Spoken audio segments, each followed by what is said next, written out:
Imaginez un pays en plein bouleversement politique où les tensions ethniques et religieuses éclatent au grand jour.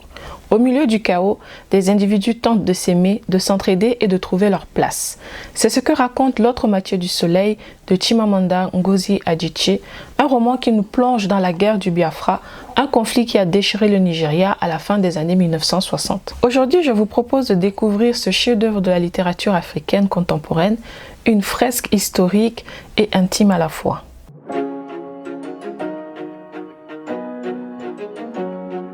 Bien le bonjour les cultivés, bienvenue sur Savoir Quotidien. Pour comprendre la force de ce roman, intéressons-nous d'abord au contexte historique dans lequel il s'inscrit. Le Nigeria, ex-colonie britannique, obtient son indépendance en 1960. Très vite, des fractures apparaissent entre les différentes régions et ethnies du pays. En 1967, la région du sud-est, majoritairement Igbo, fait sécession et se proclame République du Biafra, entraînant une guerre civile particulièrement meurtrière jusqu'en 1970. Famine, massacres et déplacements de population deviennent le quotidien de milliers de Nigérians et ce conflit laissera des séquelles profondes dans la mémoire collective du pays. Chimamanda Ngozi Adichie, elle-même originaire du sud-est, a grandi avec les récits de cette guerre racontés par ses parents qui en ont été témoins directs. Dans L'autre moitié du soleil, elle donne vie à ce passé pour explorer ses répercussions sur le destin de plusieurs personnages. Le roman se déroule dans les années 1960, avant et pendant la guerre du Biafra. On suit plusieurs personnages dont les trajectoires s'entrecroisent. D'abord, Olana, une jeune fille Igbo issue d'une famille aisée.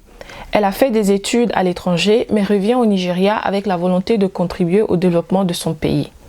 Ensuite, on a Kenene, la sœur jumelle d'Olana, femme d'affaires au caractère fort, plus distante, qui gère les affaires familiales et entretient un regard lucide sur le conflit. Troisième personnage principal, on a Odenigbo, l'amoureux d'Olana, un professeur engagé politiquement, fier de ses racines et convaincu que le Biafra est la solution pour l'émancipation de son peuple. Et enfin, on a Richard, un écrivain anglais tombé amoureux de Kenene et fasciné par la culture Igbo.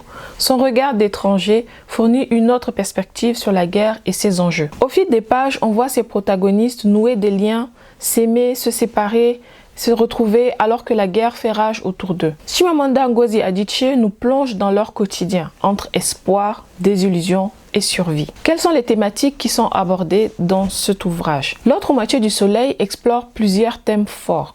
Premièrement, le thème de la guerre et ses conséquences.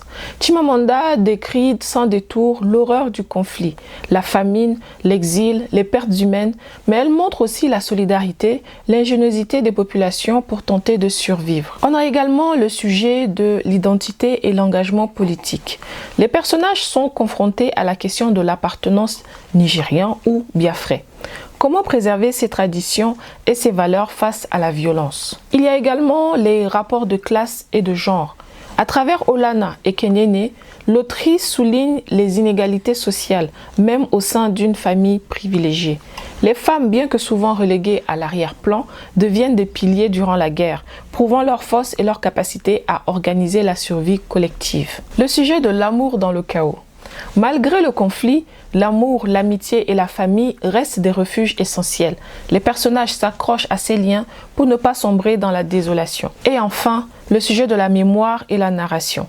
Chimamanda Ngozi Adichie questionne la manière dont on raconte l'histoire et dont on se la réapproprie. En donnant la parole à différents personnages, elle montre la complexité d'un conflit trop souvent réduit à des chiffres et des images chocs. Quel est le style et l'écriture de L'autre moitié du soleil? Chimamanda Ngozi Adichie possède un talent unique pour mêler l'intime et l'historique. Son écriture est à la fois simple et puissante. Elle décrit les situations les plus tragiques sans pathos excessif, mais avec une humanité bouleversante. Les dialogues sont vivants, les scènes du quotidien remarquablement détaillées et l'on ressent l'intensité des émotions de chaque personnage. L'autrice a l'art de nous faire comprendre que les grandes tragédies collectives se jouent d'abord à travers des trajectoires individuelles. Quel est l'impact et surtout la réception de L'autre moitié du soleil lorsqu'il a été publié? Publié en 2006, L'autre moitié du soleil a rapidement rencontré un grand succès et critique de la part du public. Le roman a remporté l'Orange Prize for Fiction, aujourd'hui le Women's Prize for Fiction en 2007, l'une des plus prestigieuses récompenses littéraires en langue anglaise. Il a aussi été adapté au cinéma en 2013. Cette œuvre a permis à un large public de découvrir ou de redécouvrir le conflit du Biafra, souvent méconnu hors du Nigeria. Elle a inscrit Chimamanda Ngozi Adichie parmi les grandes voix de la littérature africaine contemporaine. En conclusion, L'autre moitié du soleil est un roman magistral qui rappelle que derrière chaque guerre, chaque lutte pour l'indépendance, il y a des vies humaines, des désirs, des espoirs et des tragédies personnelles. C'est une lecture incontournable pour qui veut comprendre la complexité du Nigeria et plus largement la folie des guerres civiles. Maintenant, je vous pose la question, est-ce que vous avez déjà lu ce livre? Est-ce que je vous ai donné envie de le découvrir? Dites-le moi en commentaire. Si vous avez aimé ce contenu, n'hésitez pas à liker, à partager et à vous abonner surtout. On se retrouve très vite pour d'autres aventures littéraires. Retrouvez le contenu de Savoir Quotidien sur www.savoirquotidien.com, YouTube, TikTok et en format podcast sur vos plateformes préférées.